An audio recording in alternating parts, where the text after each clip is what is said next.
la modernisation du droit du travail, elle visait beaucoup à se rapprocher au plus près des entreprises, mais ça vous le savez, et notamment des petites entreprises, avec un ajustement des besoins sectoriels et des entreprises, avec aussi, il faut le dire, des branches plus ou moins actives, et donc avec des secteurs engagés de manière très disparate dans la négociation collective. Donc cette volonté de simplification, mais on l'a largement évoqué, cette volonté d'accord d'entreprise qui allait prévaloir sur les accords de branche, avec, je suis d'accord avec vous, finalement, un équilibre en fait entre les deux, hein. Et un assouplissement des modalités de négociation pour les TPE, PME, vraiment un enjeu extrêmement fort dans nos réformes. Alors on observe plutôt une appropriation de l'outil, une mise en place en tout cas de l'outil, un peu à minima. Et c'est dommage, au fond. Pour ce premier exercice-là, en tout cas, et suite aux premières élections, un fonctionnement assez proche du comité d'entreprise.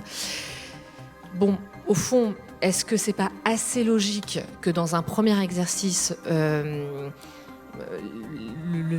la masse, j'ai envie de dire, du tissu d'entreprise soit dans l'incertitude, les uns et les autres, pas vraiment habitués à aller discuter au-delà de ça? Personnellement, ça ne me surprend pas. On a évidemment quelques regrets sur les représentants de proximité qui auraient pu être plus nombreux. On a des négociations, des champs de négociation qui auraient pu être plus ambitieux. Mais je crois qu'on a quand même gagné une facilitation de l'échange d'informations. Voilà, vous êtes nombreux à être praticiens en entreprise. Bon, voilà, on a tous vécu le comité d'entreprise, le CHSCT, les DP, et on reprend sur 2 ou 3 instances les mêmes. Vous cherchez à fluidifier le dialogue social, donc vous avez en DP une question qui appartient plutôt, enfin qui serait plutôt du ressort du comité d'entreprise. Donc bon, vous leur faites remarquer que c'est pas vraiment le lieu, mais bon, vous allez quand même répondre parce qu'on est là pour que ça se passe bien, évidemment. Et donc, je crois que ça, c'est plutôt réussi. Voilà, on a simplifié, on a remis de l'échange, on est un peu sorti de ce cadre un peu procédurier quelque part, du j'envoie les convocations, je te réunis 3 fois, je te renvoie les PV à chaque fois, n'oublie pas de les afficher partout. Enfin bon, voilà, vous sentez le vécu. On est content d'en être quand même sorti, et surtout j'espère que maintenant l'acculturation dont on a besoin de ces outils-là nous permettront d'en tirer effectivement des modalités plus ajustées pour chaque entreprise, hein, parce que justement l'intérêt en fait de cette réforme de 2017, c'était que au fond les entreprises s'approprient les dispositions de la réforme qui leur soient le plus utile possible.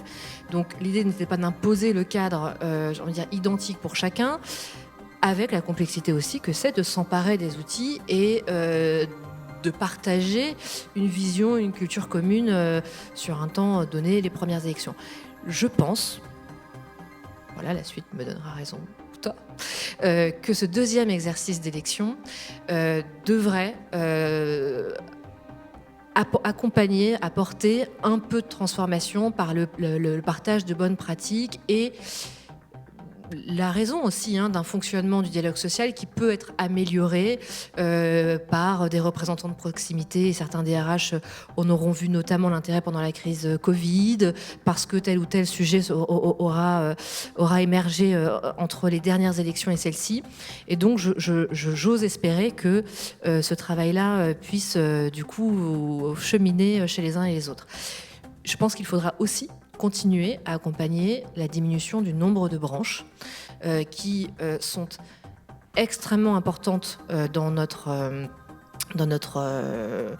les enjeux de société qui sont les nôtres, hein, et on a des enjeux extrêmement déterminants. Je pense évidemment aux questions d'attractivité des métiers, de pouvoir d'achat, mais c'est aussi avec elles qu'il faut qu'on puisse les travailler.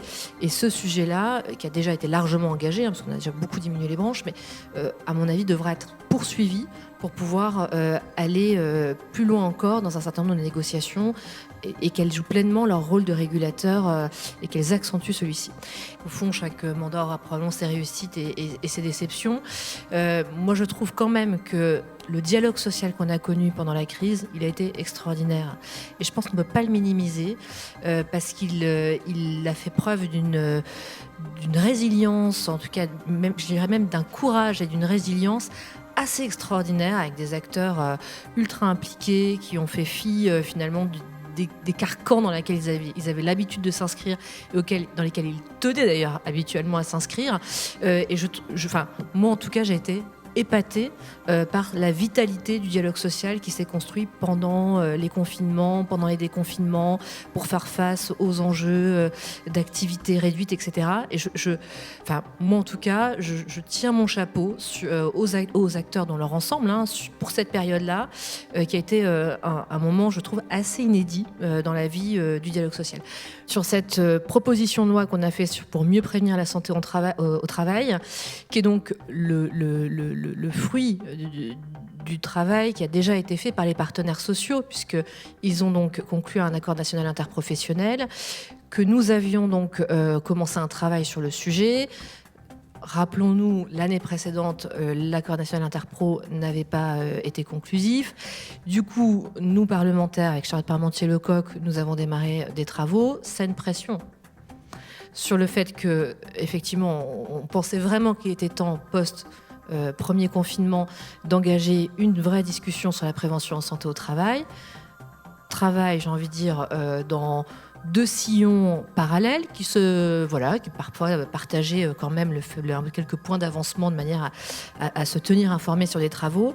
Et ce que je trouve intéressant dans cette articulation-là, c'est que c'est la première proposition de loi qui a transcrit un accord national interprofessionnel, qui a donc, avec 2 parlementaires, dont je suis donc encore une fois, subjectivité complète, vous en ferez votre propre analyse, mais quand même, c'est la première fois que 2 parlementaires traduisent les dispositions d'un accord national interprofessionnel dans une proposition de loi, la font en plus sécurisée par un avis du Conseil d'État. Et on a fait tout ce jeu de partage avec les organisations syndicales et patronales pour être bien sûr de maintenir l'équilibre dans notre transposition, qui, pour donc être sur les 30 articles, moitié finalement retranscrit cet accord national interprofessionnel. Et pour l'autre moitié, on a été extrêmement prudente et claire avec les organisations syndicales et patronales sur le fait qu'on alimentait de mesures complémentaires, mais qui n'avaient donc pas été intégrées dans le champ des discussions, donc qui n'étaient pas le fruit soit d'un rejet des dispositions prévues ou d'un manque finalement d'ambition pour nous dans la loi. Et on a donc aussi posé notre mouchoir sur des sujets qui nous paraissaient manquer d'ambition et sur lesquels on aurait voulu aller plus loin, mais compte tenu de l'équilibre trouvé, nous sommes tenus à l'équilibre trouvé. Et nous avons animé ce dialogue social avec les partenaires sociaux, j'entends, mais aussi avec nos collègues parlementaires et de l'Assemblée nationale et du Sénat, puisque nous avons fait le travail que vous évoquiez à l'instant, qui est celui de dire, bon, attention, on a des dispositions sur lesquelles on a un accord national interprofessionnel, un équilibre. Il est pour nous important de maintenir cet équilibre du dialogue social. C'est toute la valorisation qu'on a essayé de démontrer à nos collègues de l'équilibre, en tout cas de l'intérêt à avoir une belle articulation entre dialogue social et dialogue et démocratie parlementaire. Et on l'a réussi. Et je crois qu'on l'a vraiment réussi avec plus de 1000 amendements qui ont été déposés. La plupart, près de 400 ont été adoptés de toutes les tendances politiques.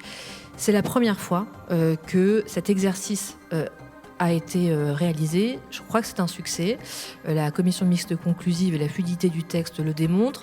Je crois que vous n'en avez pas tellement entendu parler par les partenaires sociaux nous indiquant que vous n'avez absolument pas respecté les dispositions et que le consensus est là sur un bel équilibre et un bel exercice réussi entre démocratie sociale et démocratie parlementaire. Donc, Voilà, je crois que sur chaque mandature et à chaque période, et c'est ça aussi la vie, c'est qu'il y a des réussites, il y a des moins bonnes réussites. On a un agenda social qui a été ambitieux, il y a eu des réussites, il y a eu des discussions qui n'ont pas abouti. Je sais aussi que les partenaires se sont auto-saisis dans le dialogue social pour repenser leur rôle, leur place, etc. Je trouve que c'est intéressant. Et voilà, je trouve qu'au fond, on a quand même, sous cette mandature, eu des exercices de dialogue social qui probablement étaient moins valorisés, mais qui sont pour autant, à mon avis, extrêmement intéressants et que peut-être les professeurs un jour étudieront avec leurs élèves parce que c'était assez inédit comme exercice, en tout cas extrêmement passionnant pour nous et je crois riche d'enseignements pour beaucoup de nos collègues aussi.